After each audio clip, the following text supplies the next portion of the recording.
ان کا جو بنیادی اصول کا ڈھانچہ ہے وہ انہوں نے بنا دیا، کیونکہ وہاں بھی یہ خود مختاری کے سوال تھے۔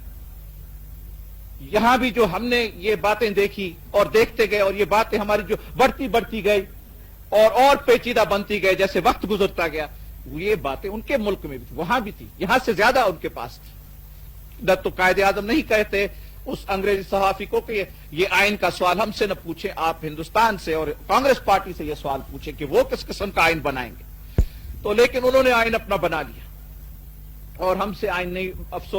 یہ بڑی افسوس کی بات ہے کہ ہم آئین نہیں بنا سکے۔ قائد اعظم کے انتقال کے وفات کے بعد پھر لیاقت علی کی شہادت ہوئی، اور پاکستان بننے کے بعد کچھ 4 سال کے بعد دستور ساز اسمبلی نے بڑا بحث کیا، وہاں بھی بڑی باتیں ہوئی، اور 4 سال کی مدت کے بعد آبجیکٹیوز ریزولوشن دستور ساز اسمبلی نے قوم کو پیش کی۔ بنیادی قرارداد، مجھے یاد ہے اس وقت میں آکسفورڈ میں پڑھ رہا تھا، اور میرے ایک آکسفورڈ کے پروفیسر نے مجھے کہا کہ یہ بڑی افسوس کی بات ہے کہ 4 سال کے بعد آپ کی دستور ساز اسمبلی نے صرف ایک قرارداد پاس کیا ہے، اور اس عرصے میں نہ صرف دستور بن سکتے ہیں لیکن ملک کا تعمیری کام بھی ہو سکتا ہے۔ لیکن اس طریقے سے ہم نے وقت کا تقاضا نہ کیا، اور پہلی کوشش ہماری ناکامیاب رہی۔ جب پہلی دستور ساز اسمبلی کو ایک غیر قانونی فعل سے ختم کیا گیا تھا، اس کے بعد جو دوسری دستور ساز اسمبلی آئی، اس کو در حقیقت میں یہ اختیارات نہیں تھے کہ وہ ملک کو آئین دیں، لیکن اس کے باوجود انہوں نے ایک آئین دیا۔ تو وہ آئین بھی 2 سال کے بعد آپ نے دیکھا کہ اس کا کیا اثر ہوا۔ اس آئین کے بعد 62 کا آئین جو ایوب خان کے وقت میں نافذ کیا گیا تھا، اس آئین کے بنانے میں، اس کمیٹی میں بھی ایک رکن تھا۔ اس زمانے کے وزیر خارجہ بھی اس کے ممبر تھے، اور وہاں اس وقت کے لا منسٹر وہ مشرقی پاکستان کے صاحب تھے، ان کا نام ابراہیم تھا، اور 2-3 اور ایسے ساتھی تھے جو اس وقت کے کابینہ کے ممبر تھے، اور میں بھی اسی کمیٹی میں تھا۔ تو میں آپ کو بتاتا ہوں وہ آئین ہم نے کیسے بیٹھ کے بنایا۔ صبح کو ملتے تھے 9 بجے، اور پھر 12 بجے تک کام کرتے تھے، چائے آتی تھی، چائے بھی پی لیتے تھے، بعد میں پھر چائے کے بعد، کھانے کے بعد پھر ہم 5 ساتھی ملتے تھے، 5 نہیں تو 6، پھر شام کو اس کے بعد 2-3 دن کے بعد صدر مملکت کے پاس آئین لے جاتے تھے، اور وہ کہتے تھے جی یہ چیز مجھے منظور نہیں ہے، اس چیز کی ترمیم ہو، اس کو یہاں کاٹو، اس کو وہاں بڑھاؤ۔ پھر ہم 5 ساتھی بیٹھتے تھے، اور اس آئین کو ہم نے اس طریقے سے بنایا۔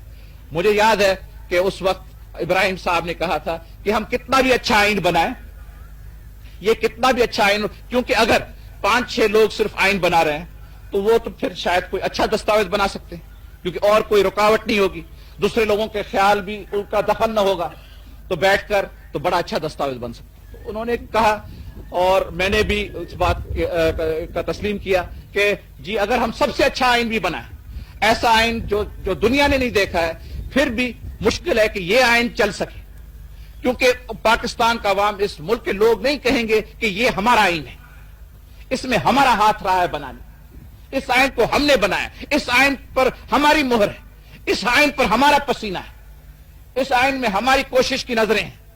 تو جب وہ اس صورت میں، جب وہ ان کی چیز نہیں ہوتی، ان کی بنائی ہوئی چیز نہیں ہوتی، ایک غیر بنائی ہوئی چیز ہوتی، تو وہ کبھی نہیں اس کو کہیں گے کہ یہ ہماری ہے، اس کو کبھی تسلیم نہیں کریں گے، کتنی بھی وہ اچھی چیز ہو۔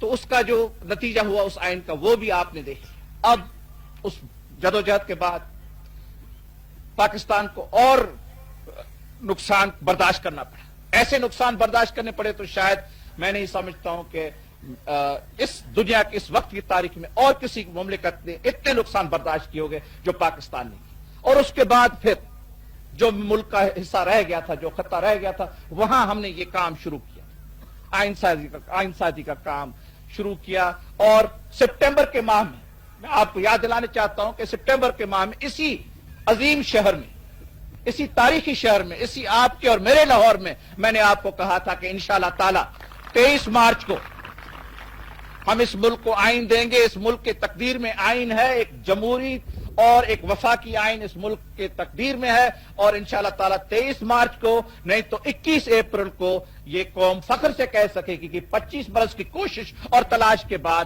25 برس کی قربانیوں کے بعد ہم نے آخر پاکستان کو آئین دیا ہے. ایک مکمل مستقل آئین ہم نے قوم کو دیا ہے جو پاکستان کے عوام کا آئین ہے.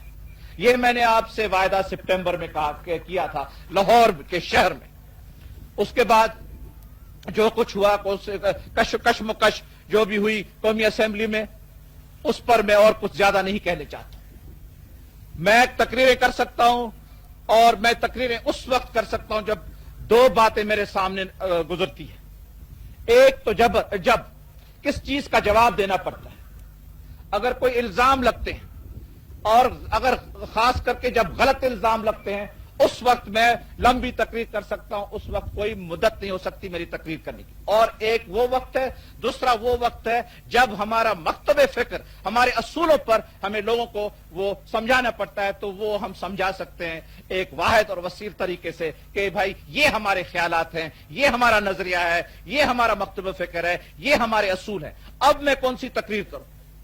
اب میں کیسے کہہ سکتا ہوں کہ یہ بڑا اچھا آئین ہے؟ میں کیسے خراج تحسین پیش کر سکتا ہوں اس حکومت کو، کیونکہ اس حکومت نے آئین نہیں بنایا. مجھے معلوم ہے، یہ میرا ایمان ہے کہ آئین ہم نے نہیں بنایا، آئین آپ کا بنایا ہوا ہے. اس لیے میں کل تقریر نہیں کر سکتا تھا، اور آج بھی میں نے زیادہ کی ہے. یہ میرا مقصد نہیں تھا کہ میں اتنا آپ کا بھی قیمتی وقت لوں، کیونکہ کراچی میں بھی اور کوئٹہ میں بھی، پشاور میں بھی مجھے کچھ کہنا پڑے گا.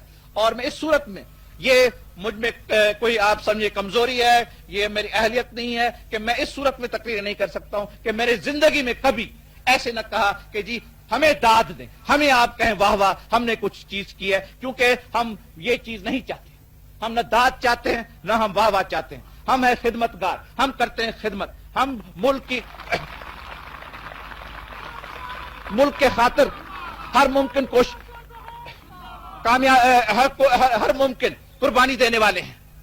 ہم میں قربانی کا مادہ ہے. ہم ملک کے بحران کا مقابلہ کر سکتے ہیں، ہم ملک کے دشمنوں کا مقابلہ کر سکتے ہیں، ہم ملک پر جو حملے ہوں گے پاکستان پر خدا نخواستہ ان کا مقابلہ کر سکتے ہیں. وہاں ہم بات بھی کر سکتے ہیں، ہم عملی کام بھی کر سکتے ہیں، ہر خدمت ہم سے ہو سکتی ہے. لیکن جب آپ اس مقام پر پہنچے، اس دستور کے آخری منزل پر پہنچے، ایک جدوجہد میں آپ نے اتنی ممتاز کامیابی ہوئی ہے، اس کے بعد میں کچھ زیادہ تقریر نہیں کر سکتا ہوں. اس لیے میں آپ کا زیادہ وقت نہیں لوں گا. السلام علیکم.